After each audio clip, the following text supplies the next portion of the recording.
My name is Julie Doublejack, and I'm a Deputy Director of the Castan Centre for Human Rights Law at Monash University. And I'd like to begin tonight by acknowledging the traditional owners of the land on which we meet today, the Wurundjeri people of the Kulin Nation.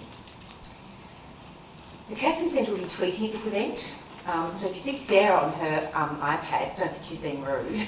And if you would like to follow the Twitter feed, the hashtag is #CCH, and it's posted up on the walls around us. Tonight we have the pleasure of hosting Gavin Phillipson, and he's speaking on the topic, hate speech laws, what they should and shouldn't try to do. I had hoped to meet Gavin at a conference in Edinburgh last year in September, but circumstances prevented that. So luckily he was coming to Australia, so I said, oh, what a good opportunity to meet you, come and speak at the Castan Centre. So we're back today for the first time. Gavin has held a chair in law at the University of Durham since January 2007 and is a qualified solicitor. His research interests lie in the fields of European and British human rights law, especially freedom of expression, and the interface of those fields with public law and constitutional and political theory. He's written widely in these areas in numerous journals, and he's also published 3 books, including Media Freedom under the Human Rights Act with Helen Fenwick, and a forthcoming 4th book, Debating Hate Speech, with Eric Heinze, and it's forthcoming about now. Or your autumn. Possibly next year now. Oh, okay, anyway. What is forthcoming is that like? I wasn't sure which autumn it was going to be, but let's say 2015. Anyway, please welcome Gavin Phillipson.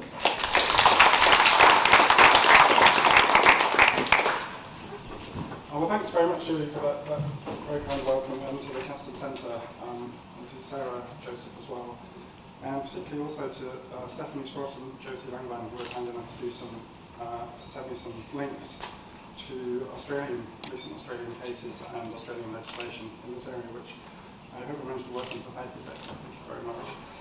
So, yeah.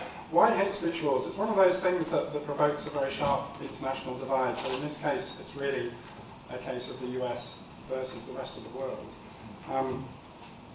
Essentially, all Western democracies, and in fact most other countries other than the US, have some form of hate speech laws.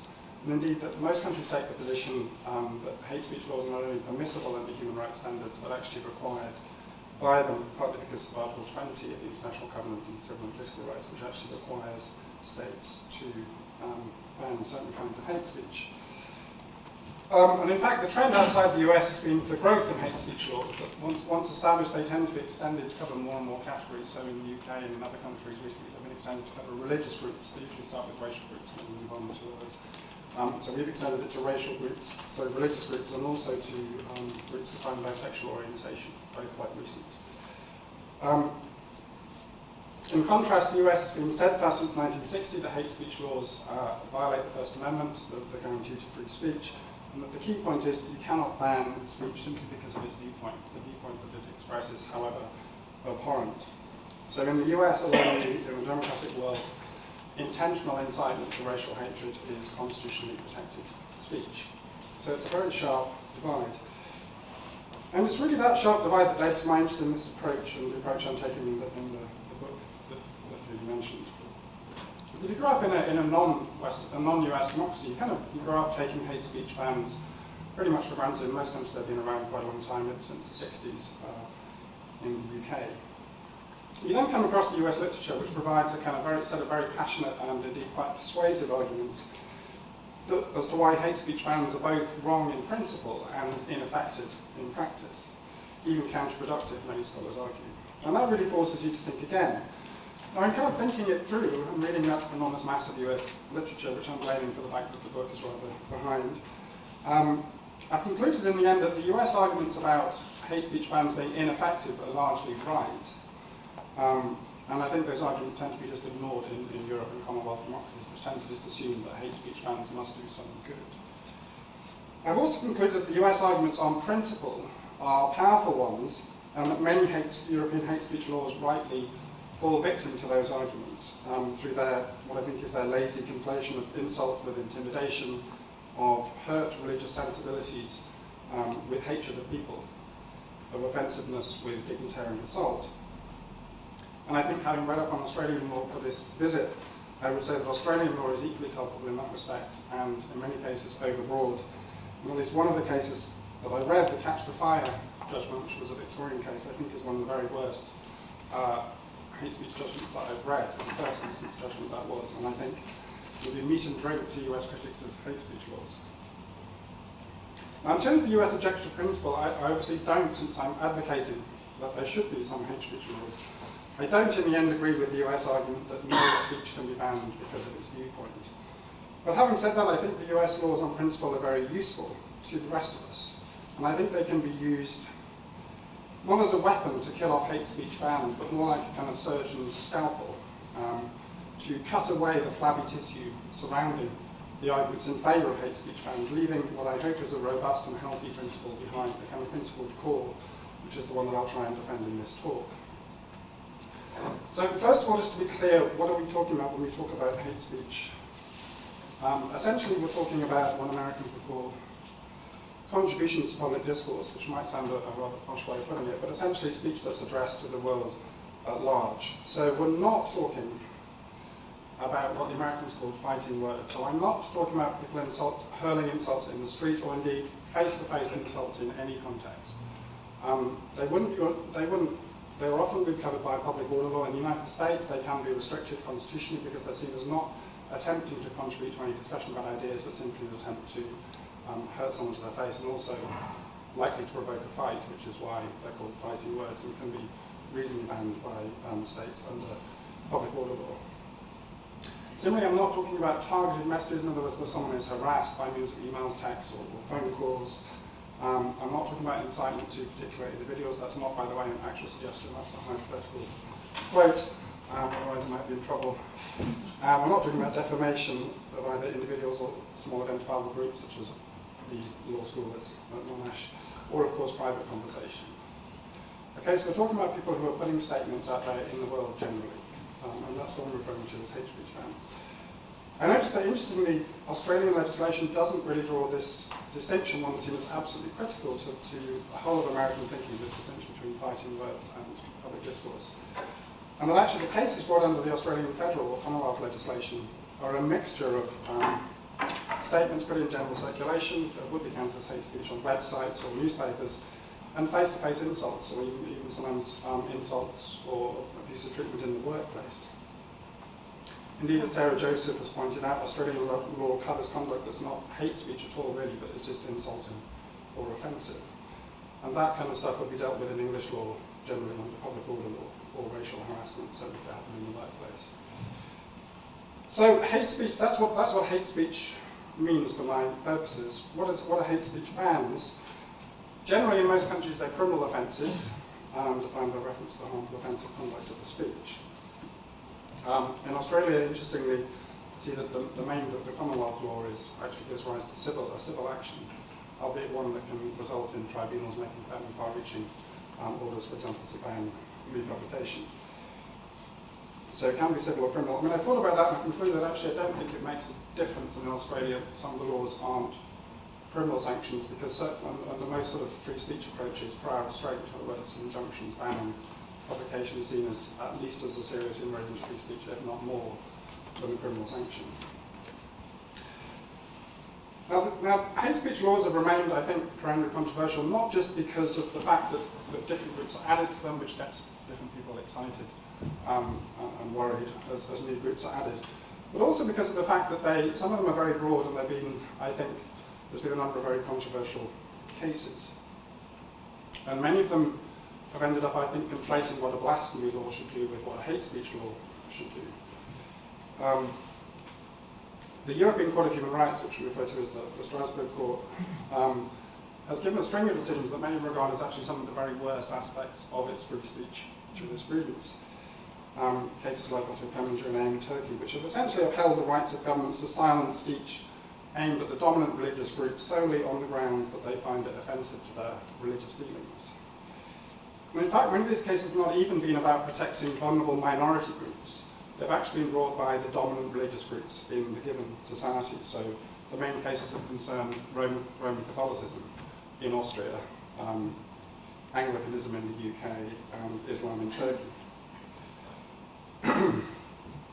Now, these findings, many say, including European critics, have got nothing to do, in fact, with upholding basic dignity from attack, or even upholding religious harmony. They've got everything to do with validating state control over the artistic and political treatment of major figures of dominant established religions, and of closing down what many people see as vital discussion. So one case in France, someone was convicted of religious insult, alleging that the Catholic Church was inherently anti-Semitic, and you can track a road through Catholic anti-Semitism and the eventual Holocaust. And having looked at some of the Australian cases, the Catch the Fire and the apparently notorious Eatock and Bolt case, those cases were perennially controversial. Of course, the Bolt case seems to be one of the main triggers for the current attempt or current proposal to redraft and considerably narrow the Commonwealth Australian hate speech law. And we'll talk about that a bit in questions. So there's a problem of breadth. There's a problem of being used essentially to cut down political discourse about religion, even by dominant religious groups. I think a further problem arises from the fact that many, including the Australian law, including English law in its racial variant, but not in its religious or sexual orientation variants, use a test of whether a speech is insulting or abusive. Now, this is US scholars criticize this on what they call the civility critique. Essentially, they argue that the law ends up, at least in part, enforcing what are essentially matters of taste and decorum. And therefore, they argue it's essentially elitist in its impact. So the uneducated man who resorts to crude language to express his unease, for example, about Muslim immigration, or his Christian disapproval of gay sex, is punished because he uses bad words like puffs or hackies in the British environment. The intellectual who writes sophisticated books arguing that Islam is inherently violent, or of course the publisher of the Bible, which in Leviticus says that gay sex is an abomination, are not punished, and they do not use these particular bad words, although they put forward essentially exactly the same viewpoint. So, the second problem with it essentially is that what is insulting can be inherently subjective and therefore unpredictable. And in particular, there's a very problematic interplay between religious doctrines and the sensibilities of sexual minorities. Therefore, religious doctrines themselves can be insulting. There was a British case in which a Christian preacher simply exposed experimental orthodox biblical teaching, which is that gay sex is sinful, and he was convicted of a public order offence because it was found that simply the expression of the idea was insulting to gay people. And then, of course, you also have the problem of outside groups reclaiming insulting words for their own purposes, and whether they remain insulting when they're used in a different way by the target group themselves, such as the use of the N-word in hip-hop. So that's a number of the problems with hate speech laws in practice. And what I'm going to do is come back at the end to say a little bit more about the Catch the Fire case in Victoria, which I think sort of exemplifies. I think there's another problem, which is that most offences of hate speech laws rest upon what we know as kind of John Stuart Mill's harm principle. In other words, that we ban hate speech because it causes harm. Straightforwardly. Now, I think this is something of a problematic strategy. There's unfortunately there's an absence of clear empirical evidence indicating either the effectiveness of hate speech bans or indeed of the link between hate speech and social ills like racism or abuse in society, harms such as discrimination, violence and social exclusion. And what my co-author in writing this book, Eric Heinze, argues is that people very quickly fall back on the lure of the catastrophic example and say, well, look what happened in Rwanda prior to the genocide there, with the hate speech being directed at one of the groups. Or use the example of Nazi Germany and the rise of the Nazi Party that came to power partly by spreading its beliefs about the Jews and other groups in society. What he argues is that essentially, while those things certainly happened in those particular societies, you cannot simply extrapolate and assume that there is the same harm or danger posed by hate speech in what he calls stable, long-standing, prosperous democracies. And in fact, there doesn't appear to be an example, certainly since the Second World War, of what was previously a liberal society being kind of being led down the path of widespread violence against a particular group through hate speech. So Heinze refers to this as the Weimar fallacy from the way that the Weimar government was overthrown by the Nazis in the end. We cannot simply assume that what happened in Nazi Germany or in Rwanda is going to happen any time in somewhere like Australia, Canada, or the UK. Because democracies such as ours, as he says, have rich resources in culture, in education, in policing as well, which are much more effective ways of tackling the harms of hate speech than the tool of the criminal law. On the other hand, when pro-ban scholars, particularly feminists on pornography, use broader arguments about what is sometimes called cultural harm, the kind of softer, more pervasive cultural harms that pornography, for example, does by constructing the social reality of gender through pervasive negative and reductive images of women as primarily to be valued for their sexual attractiveness, availability, and submission to male desire. The problem with this argument is, while it's probably plausible, the argument at that point becomes hugely over-inclusive. You might plausibly argue that lads' mags, tabloid magazines, some with its famous page 3 girls, music videos, Hollywood films, and of course women's magazines themselves, with their often obsessive focus on the body, on attractiveness, on fashion and sex, do as much, if not far more damage to the general perception of women than does violent pornography. As one feminist scholar put it, our enemy is not pornography, it is mainstream culture. And the same applies to the harm done to the image of many other groups, including immigrant groups, for example, at the moment in the UK. As another scholar put it, were we to take consequentialism seriously, we would have to accuse mainstream culture rather than scapegoating targets on its fringe. So in other words, if you can find harm in democratic societies caused by hate speech, it tends to be the harm that you can identify can be attributed to a huge range of cultural factors, and it doesn't clearly give you a reason to single out one particular kind of speech at the margin. Now, the further problem that comes, well, I know that I'm supposed to be supporting hate speech bans, but I'm getting around to that. The point is to show that in their current incarnation, they actually are very hard to justify. So the further difficulty is that even if you accept that hate speech does or can cause harm, it's certainly the case that there's an absence of positive empirical evidence that hate speech bans do any good in combating that harm.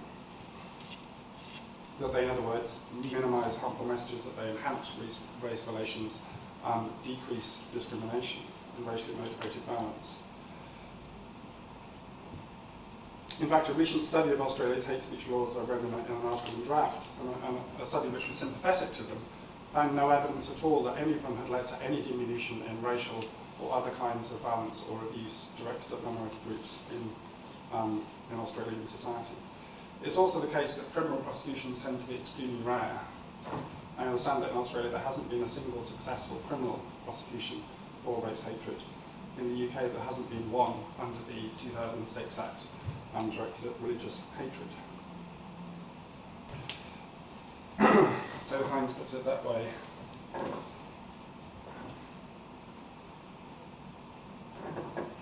And indeed argues that levels of racism in the US, which doesn't have hate speech bans, seem to be roughly equivalent to those in European societies, though I think that's a very hard direct comparison to make. Possibly the more troubling argument even is that there is evidence to say that hate speech bans can actually make things worse. And I actually think that the Bolt case was a classic example of a counterproductive hate speech case. One effect that they can have, and this actually has been attested to, is that they make people a little more careful about the kind of language that they use, particularly if they're writing in respectable forums, such as newspapers. Essentially, though, what happens then is that people still express the same ideas, but in less crude language, in more sophisticated ways.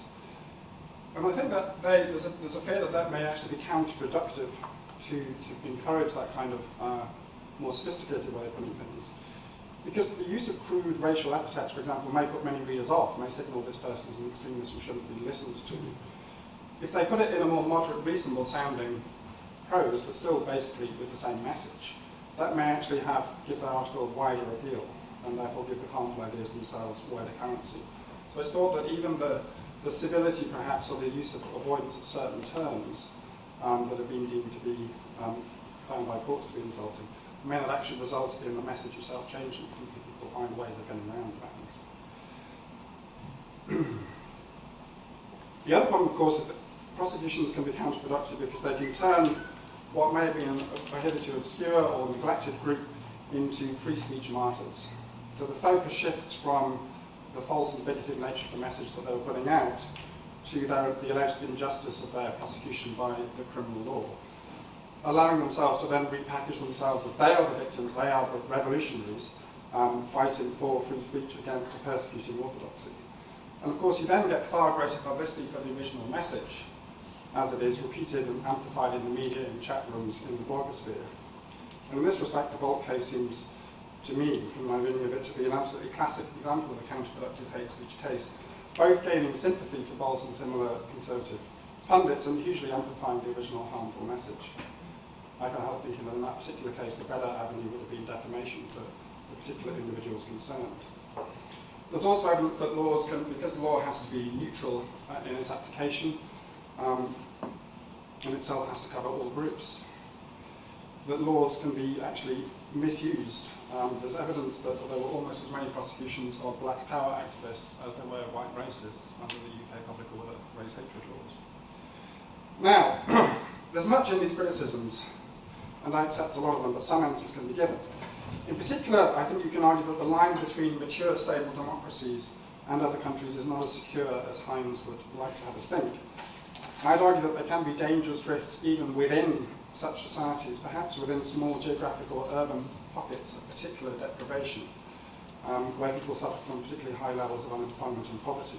In other words, you can get pockets within otherwise prosperous and stable societies where people are more susceptible to receiving violent messages. Or you can have drifts of intolerance towards certain groups. A recent example is the increasing hatred and intolerance expressed towards the Roma people in Italy in recent years, which appear to result in violent attacks against them. And of course, countries can face the quite sudden collapse of what was hitherto looked a fairly secure order. Is Greece a stable democracy still now, with the effects of austerity and the rise of the far-right Golden Dawn party? But if you can cast doubt on Heinze's confidence about the resistance of stable democracies to hate speech, I think you can answer him there. It must still concern you if you think that hate speech laws don't do any good, if they're ineffective or even counterproductive. Now, I largely accept his view that certainly as hate speech laws are now, they have been, as far as we can tell, ineffective in combating the harms they seek to combat, and possibly even counterproductive. But I think this is partly because they are, in many cases, including the Australian and including the UK case, overbroad. And I think when people are prosecuted under laws which essentially prosecute them simply for having caused offence, that causes, to a certain extent, justified resentment and justified sympathy.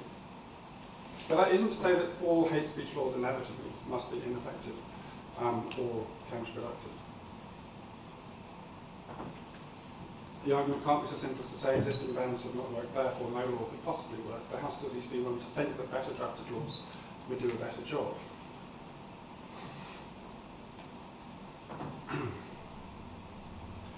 Now that hasn't got you very far, however. All you can now say is not that there's positive evidence that hate speech laws do some good, but that the evidence that they don't may not apply to better hate speech laws. But that's still not a very strong positive case.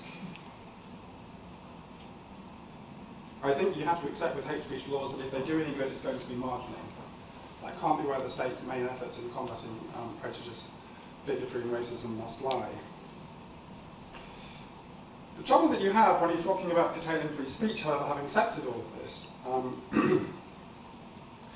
is this, that in order to justify a restriction on free speech under international human rights standards, and indeed under the constitutional protection of free speech that most countries have, you have to show that your restriction is proportionate. Okay, that's a classic standard sort of human rights test. And generally that involves showing that the measure is effective. It's a standard proportionality test. So ineffective restrictions on rights can't be proportionate, because the argument is if you've restricted a right for no good purpose, then your measure cannot be rational. Now that's why I think the approach needs to be one that doesn't primarily focus on arguments about harm in particular cases, I think you need a solid deontological case, which aims to demonstrate that hate speech falls outside the liberal democratic order altogether. In other words, it shouldn't be regarded as speech for the purposes of protection under constitutional and international human rights law instruments.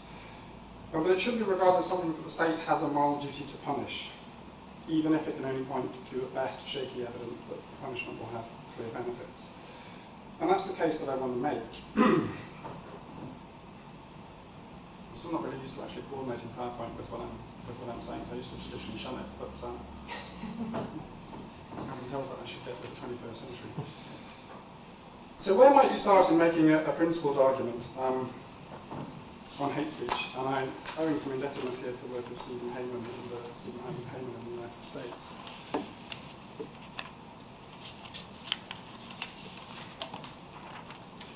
So the concept of hate speech that I would defend is made up of three strands. And it's Stephen Heyman that has made the suggestion that it should be based on the duty to recognise others as humans. So, am I actually in the right place in this one? Oh, hang on a minute. I have that instead. See, this is what happens when I'm trying to use PowerPoint.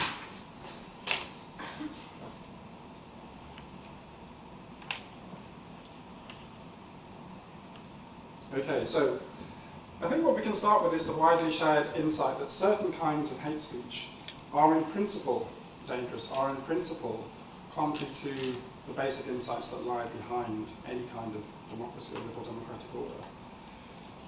As one scholar has pointed out, an individual cannot enjoy rights in relation to another unless he or she is recognised as human. That's why we use the term human rights. So the right, in other words, to be recognised as human is the most fundamental right of all, for without that, no other rights granted to humans will be recognised as inhering in that person. Hence, they may be killed, raped, enslaved, decitizened. I think if you read any account of great atrocities, whether it's the Second World War or the atrocities accompanying them, what you find is that the group carrying out the atrocities have become convinced that the target group is not, in fact, fully human. And that is what enables them to act in such an inhuman way towards them.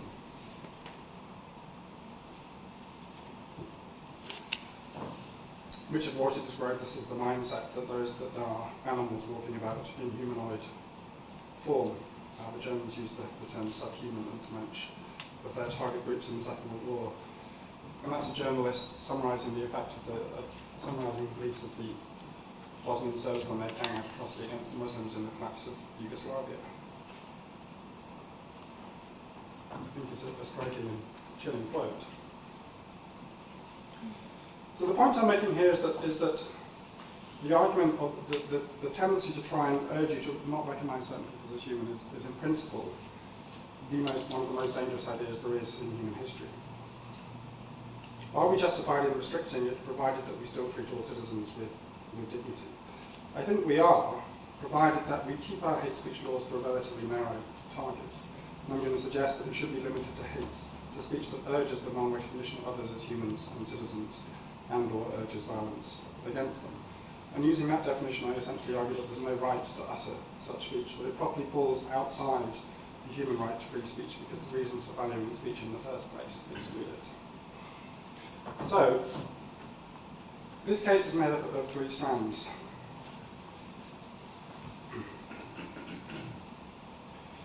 So the first is that such hate speech bans would seek to enforce what is, you can say, is a fundamental premise of the social contract or of deliberative democracy, namely mutual recognition extended by each to all of a shared citizenship and humanity. And I claim that the moral case for this exists as part of the same logic that grants us free speech in the first place. In other words, that free speech is, as it were, born limited by the conception I describe, and that speech that seeks to deny mutual recognition of others as humans is an abuse of speech in the true sense of the word, and I'll say a tiny bit more about that in a moment. Second clip draws on the work of the scholar I mentioned, Stephen Heyman, in the US, to show how that this basic duty of mutual recognition actually has deep roots as a foundational value in our philosophical heritage, and you can track it through a number of absolutely key political philosophers, including Hegel. The aim here is to show that this is as fundamental idea in political philosophy as the right to free speech itself. And the third strand, draws on the recent work of Jeremy Waldron, which you may have come across the work The Harm in Hate Speech, which identifies a more practical function of hate speech bands, which he defines this way: that they're part of the attempt by society to offer all groups within it an assurance that they will not be subject to abuse, defamation, humiliation, discrimination, and so on. And that the harm that hate speech laws seek to combat is the dispelling of the assurance, and the dispelling of the assurance is the Speech Act performed by hate speech.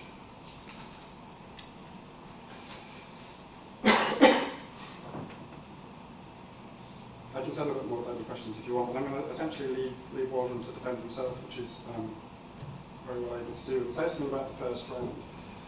What I'm trying to get at here, and it's only particularly, I suppose, at addressing the concerns of free speech scholars who essentially say that freedom of speech is fundamental, because they argue, and this is also fashionable in discourse theories of human rights, that free speech is what we construct our ideas from and what we construct our societies from. We construct the legal order through public discourse or deliberative democracy, and that explains the particular importance attached to free speech in First Amendment jurisprudence. So my argument here is simply that mutual recognition of each other's humanity is as important, is as pre-constitutive as free speech itself. What I mean by that is that the basic equality status that hate speech laws seek to police is not something that emerges from democratic deliberation, something that Robert Post calls a substantive norm. In other words, substantive decisions about things like how to provide healthcare, or how to organise your schools, or what taxes that we should have.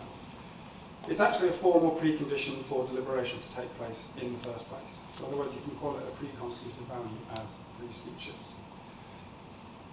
And the reason that lies behind that is partly the argument I made before, that unless you're recognised as human in the first place, you don't get the human right to speak. You don't get the human right to free speech, and therefore the recognition of you as human is in some sense prior to the granting to you of the right to free speech. Therefore, to use your speech to attack the basic humanity status of others is to contradict the premise on which your own right to free speech rests, and cannot therefore be legitimate use of free speech. I'm worried talking about Habermas always in case I come across a real Habermas nut in the audience. I'm hoping that won't happen but today. But I think you can get the same thing from a non-foundationist account like Habermas's. Because he's a discourse theorist, and essentially his argument is that we construct our values through speaking to each other in what he calls ideal speech conditions. Essentially, his quote, I think, sums it up there, that the elements of the legal order, he says, presuppose collaborations among citizens who recognise one another in their reciprocally related rights and duties as free and equal consociates under law. And this mutual recognition is constitutive for a legal order from which actionable rights are derived. So to put it more bluntly, as everyone would think, essentially for democratic deliberation to take place at all, people have to recognise each other as participants, which means recognising each other as humans. So speakers who try and urge that some people should not be recognised as humans have actually, I think, placed themselves outside the pre-constituted legal order that gives them their rights in the first place.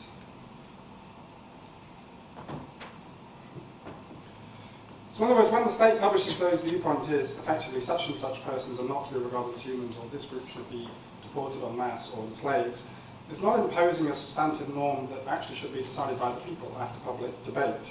It's doing what the state must do, which is establishing the basic conditions in which debate can take place. In other words, that's to be conducted by citizens who recognise each other as free and equal. Now I'm hoping this gives me a response to the key principled argument of the First Amendment scholars and others against hate speech bans, which is what they refer to as the state legitimacy argument put forward by a bunch of impressive speakers, particularly Ronald Dworkin. So Dworkin's argument is that if the state imposes a kind of orthodox on views that should be left to people themselves to decide, if it punishes speaker with whom it disagrees, then it's engaging in thought control. It's invading the moral autonomy of the speakers who are punished, and thereby failing to treat them with the equal respect that the state must extend to all its citizens. And the argument in essence is that in a democracy, people obviously have to put up with the fact that they will be outvoted. That laws will be imposed and they don't like and don't want, and that they in fact voted against. But it said what preserves the legitimacy of the state and the dignity of citizens as moral agents is that they are always free to express their views on matters of public concern. And that therefore, if the state silences them, it becomes illegitimate and non-democratic.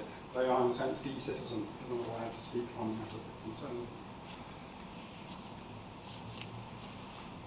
And that's how Heinze puts it. Always puts it that way.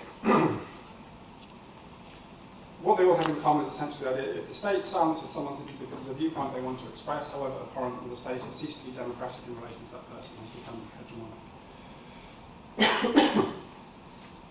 Some people think you can get around this by arguing simply that what we're banning in hate speech is speech that's directed against the liberal democratic order itself, and what I've said to you might sound a bit like that. And the Strasbourg Court has used that kind of rationale, as has the Canadian Supreme Court. US scholars, however, reply, but surely we want to tolerate other philosophies that are directed against the liberal democratic order, such as utilitarianism, which is hostile to the idea of human rights, radical multiculturalism, which denies that we can enforce a set of norms on everyone.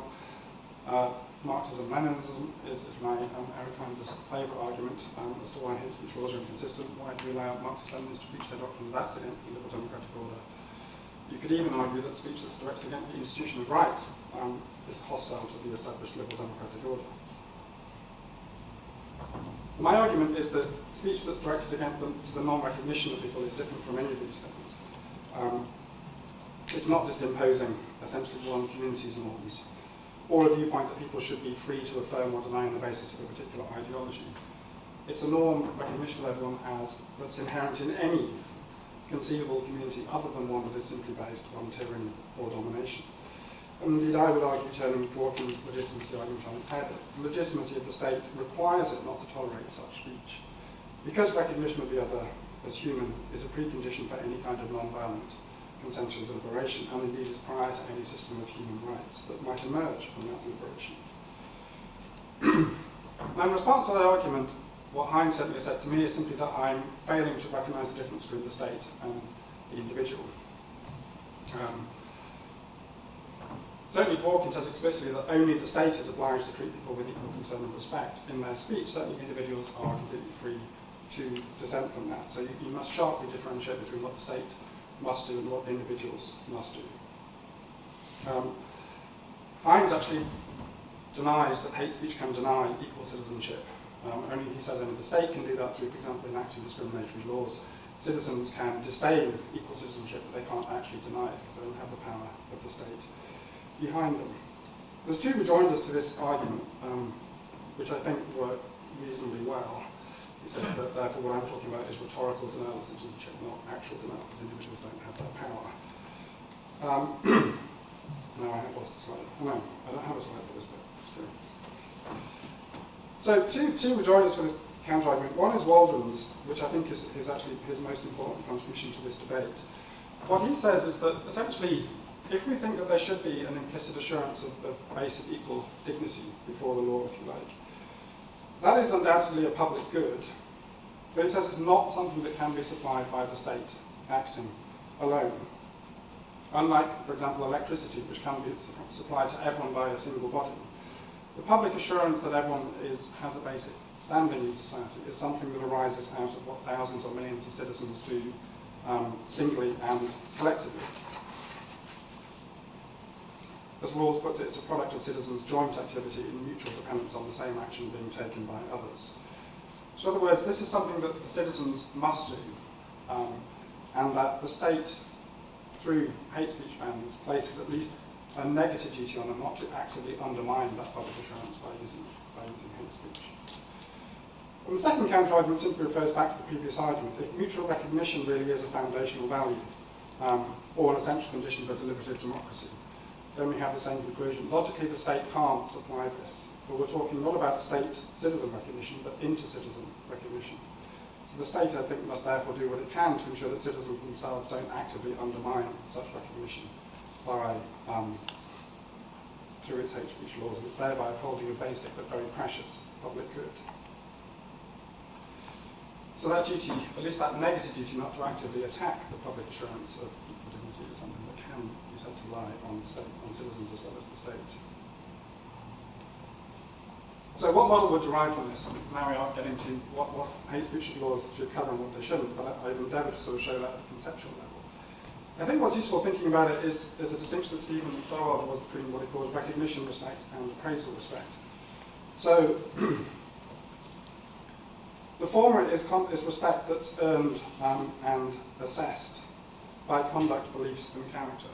Appraisal respect. So that's how much respect you give to an individual person based upon what they do, their beliefs and actions. And the latter is fundamental, recognition respect is fundamental to the dignity of all persons and is invariant in the face of differential merit. So everyone is entitled to a basic level of recognition respect, but individuals are entitled, and indeed groups may be entitled to different levels of appraisal respect. And I think that hate speech laws get into a model by trying to enforce both of those, when they should actually only enforce recognition respect.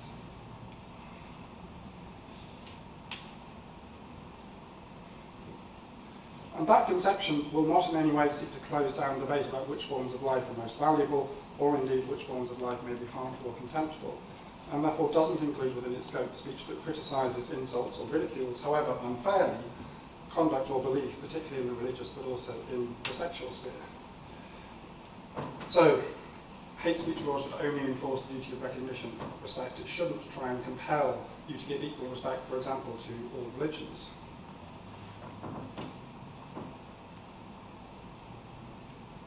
And I think does lead very directly to a narrow model of hate speech. So what I would cover, obviously I would cover speech that explicitly or implicitly refuses to recognise the target groups as humans. Sometimes that can be recognised in the particular language used. Cockroaches was the particular term used before the genocide in Rwanda. But it doesn't mean you don't have to have insulting words. What law will be looking for is the underlying message, not the use of particular words. A reasoned argument to the effect that black people, for example, were less than human would be caught just as much as one that used particular insulting terms. You wouldn't have to use particular racial epithets. Secondly, because non-violence is fundamental to any kind of democratic deliberation, you would also catch speech that urges violence against the target group, which I think can reasonably seem to include certain, that's what my colleagues call pro-rape pornography. And third, speech that refuses to recognise members of a given group as citizens, which would mean essentially calling for them to be deprived en masse of their basic constitutional rights, so calls for mass deportation, enslavement, confiscation of property, and so on. And what I'm still thinking about is perhaps group defamation, which Waldron is keen on, which I would define that way. Because essentially I think that there's certain notorious lies that are told about groups that are clearly intended to produce the result that they are seen as less than human or worthy of extermination or violence or deprivation of citizenship. So what I wouldn't include is insults. Remember, we're not talking about face-to-face insults. They will still be covered by public order law. We're talking about speech that's directed towards the public in general. So insults themselves would not be called unless the speech also fell into one of the other categories. And it's notable that English law, UK law, when it extended the law to cover religious groups and groups defined by sexual orientation, didn't use the term insulting or abusive, although it did use that for racial groups. Australian laws use notions of both offence and insult. That obviously avoids the US civility creep that I mentioned earlier, because we're not talking about these particular crude words anymore. It also means that in the sphere of religious hate speech, that attacks on doctrine, beliefs and practices of any sort should never fall within hate speech laws. Neither would religiously derived statements to the effect that certain practices such as gay sex are sinful. So, for example, the case I mentioned earlier, DPP in Hammond, in which a religious teacher taught Orthodox biblical teaching in a public place, would not be covered by my ban. Classic cases to the United States, those kinds of statements would not be caught by my example. They are not threatening any outcome to the person other than divine retribution, which I think the secular state can't recognise as being a threat to someone. I think retribution, to be recognised by the secular state, has to be promised to happen in this life and has to be not promised to be happening in the agency of a divine being. On the other hand, I don't give any, the fact that your statement is produced out of religious conviction does not per se protect it. So, for example, when certain African Christian clergy refer to gay people as cockroaches and call for them to be executed, that would fall under my definition. A statement like Muslims out of Britain, which was prosecuted in the UK, would, because it's a call for the, it seemingly is a call for the mass deportation of all Muslims and therefore for them to be de-citizened, as it were. But the statement full is full about immigration where a Dutch MP was prosecuted. I think that law would have left a lot of Australian politicians in trouble. Would not fall under my insult clause. The limitations on immigration are not going forward in any of the categories.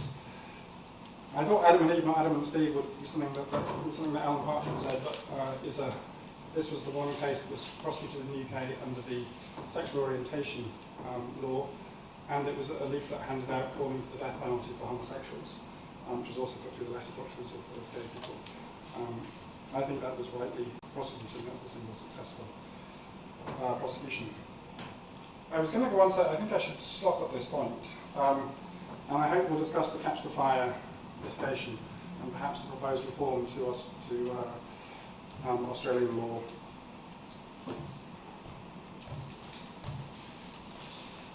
That's just very briefly to give you a flavour of the UK actions now in relation to religious hatred. You can see that big saving there, which I think this roughly would be the kind of legislation that I would approve of. The Victorian statute, I think, is too broad. I don't think that inciting contempt or revulsion or ridicule, I think many religious groups deserve to be ridiculed and we need to be free to ridicule. Or indeed, in some cases, incite contempt against them. And I think the Catch the Fire case disastrously tried to essentially protect religious groups from having their religion talked about in a way that they didn't much like, which I think is not possible either in a democracy or indeed in a multicultural society that leads to an impossible blind alley where everyone says what everyone else says about their religion. But hopefully more for that in questions.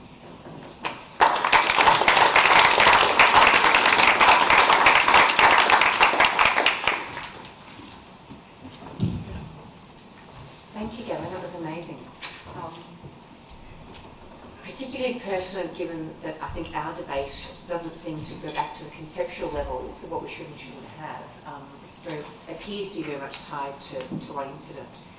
We have some time for questions, so I open the floor. Sarah? Just going back to the previous slide.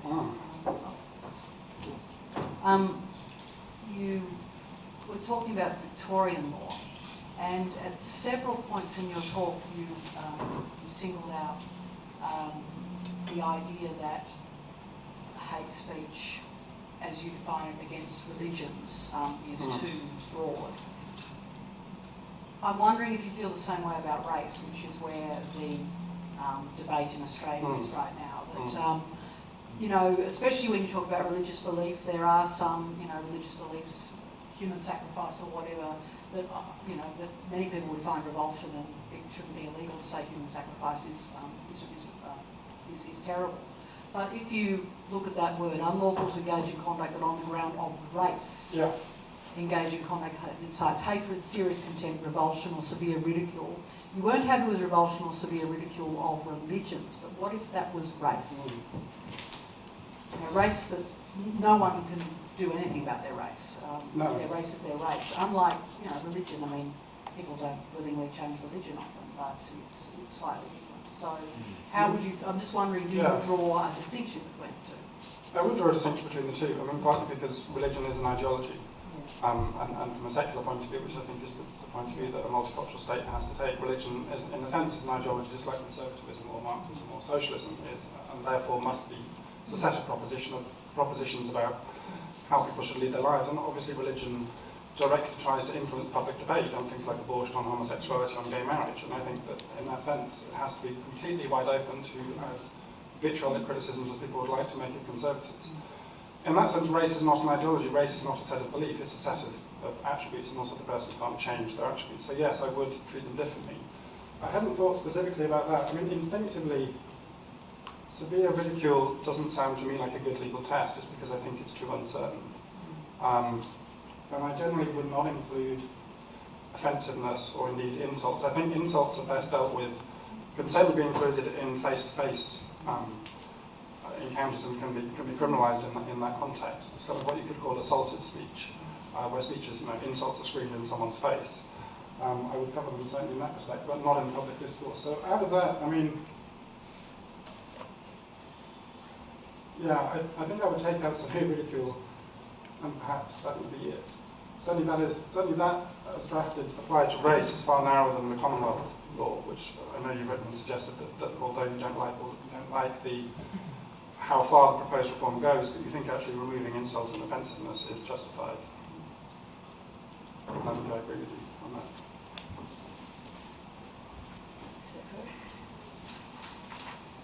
Yes, to ask.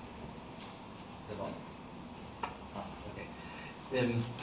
There is a difference between face-to-face insight to an individual and a general statement about a group of people is inciting to members of that group. What about an inciting statement, a statement that incites a particular person but is made in the absence of that person? Well, I think in that case, I don't see the relevance of face-to-face. Well, face-to-face is partly seen as more something the state has a greater interest in controlling because it may lead to violence, immediate violence on the street. It's also the case that it's also so many other. Well, they may do, but there seems to be an immediate and stronger link between the insult being heard and immediately a fight breaking out. So that's the view that US law has taken for many decades. I think one other difference is that you can essentially have someone kind of following you home screaming insults at you, or sending you a stream of insulting text messages, and that's happening. You can't evade that speech. If there's a website that you know says horrible things about your race or religion, you don't have to go and visit that website. So the difference between whether you involuntarily encounter the speech or whether you have to, in a sense, access it deliberately by reading a particular publication. I think that there's blurred edges with that, with major newspapers, for example, or certainly with anything that's posted up in a public place. Walden, for example, I don't think clearly distinguishes between those things, but I'm comfortable certainly with the distinction between face-to-face words and a publication put in general circulation. If a particular person is insulted, I think the remedy in the Bolt case would have been better to be defamation proceedings brought by the particular individuals who were insulted, and it seems that a whole string of completely inaccurate things was said about them.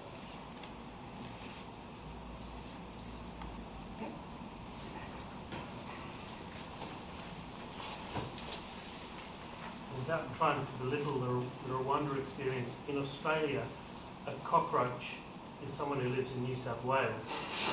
A sand groper, which is a subterranean burrowing insect, is someone who lives in Western Australia. And a cane toad is someone who lives in Queensland. So that might not be a test that's applicable in Australia. That's why it's a good idea not to tie it to the use of particular terms, but one thing they can, I'd heard that about Australia. Yeah. Cockroach, that is. 10 of the world's most venomous snakes and 9 of the 9 most venomous. My question was about good faith. The interesting thing I've always thought about the Bolt case is that Justice Bromberg found that Mr. Bolt had not written in good faith.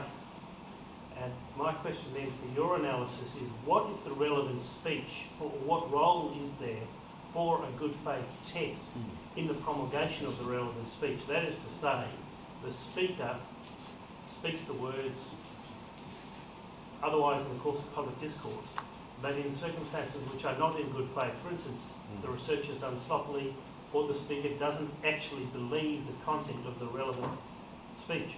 Well, if you had a kind of group defamation law, then essentially that's bringing in what we would call the kind of Reynolds test, or what you would call the Longley test.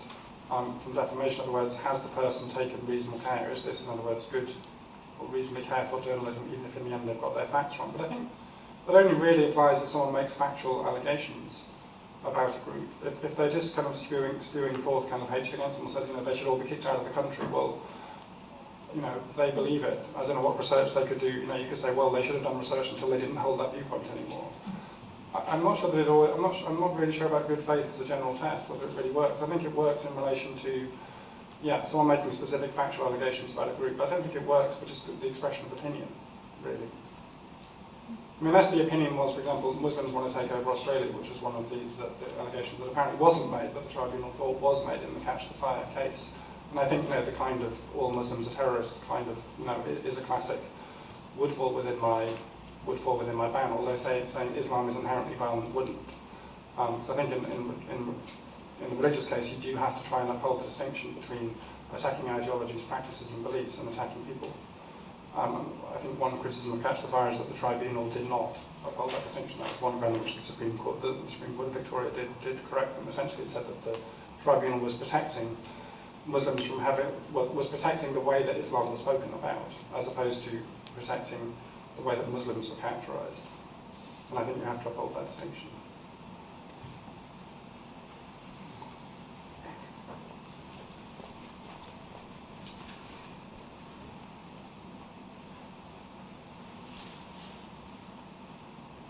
Hi, thank you very much.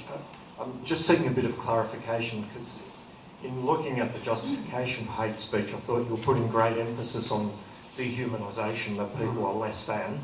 But then in putting up your model of what would be appropriate, you talked about group defamation. Now, a lot of group defamation doesn't actually involve dehumanisation. It's allegations about people. So I'm trying to square them. And of course, in the Bolt case, that was about group defamation of light-skinned Aboriginal people. So, and you're opposed to that particular group defamation action. You thought they should have done it individually. So, could you just clarify the relationship between those ideas? I'm not entirely clear myself, which is why I included it as a kind of tentative fourth possible category. I mean, I think it would only be group defamation that tended to lead, that was likely to or intended to lead towards violence or discrimination against that group. In other words, not anything that would lower their reputation. I think it would have to be a stricter test than that. But to be honest, I'm still thinking about this. So I'd be interested if you think actually it doesn't square at all. Then fair enough. And I've always thought that Holocaust denial shouldn't actually be. I can see why Germany does for particular reasons or other countries. But on the whole, I don't think that making false historical statements should be covered by hate speech. One more question. We might need to be able to ask a question. I'd like to just ask about your Waldron issue, saying that in terms of recognizing the right to be a person, that's a public good, and it's something state can give the people and give. So doesn't that mean that if, let's say, one person goes around saying that Chinese are humans, that wouldn't actually undermine that public good because it's just one person? So wouldn't a hate speech ban have to assess the capacity of that person to actually influence society's right to? It would. I mean, they're not. I don't. I mean, let me just go back to that slide.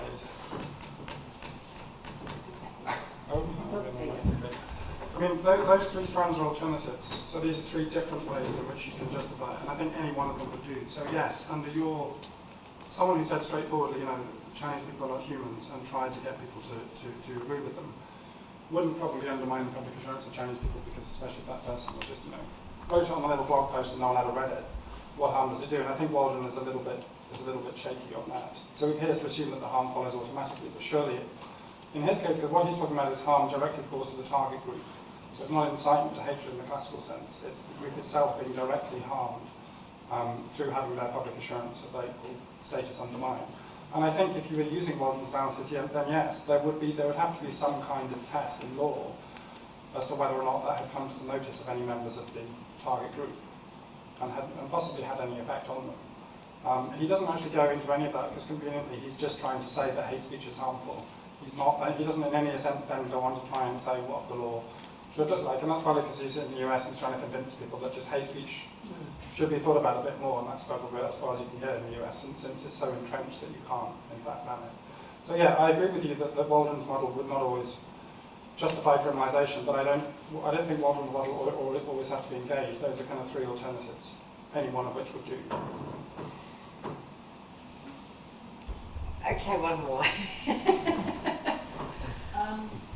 Just on the issue of harm, I was struck, we had a Freedom Forum a couple of weeks ago, and one of the speakers was from the Federation of Ethnic Communities, and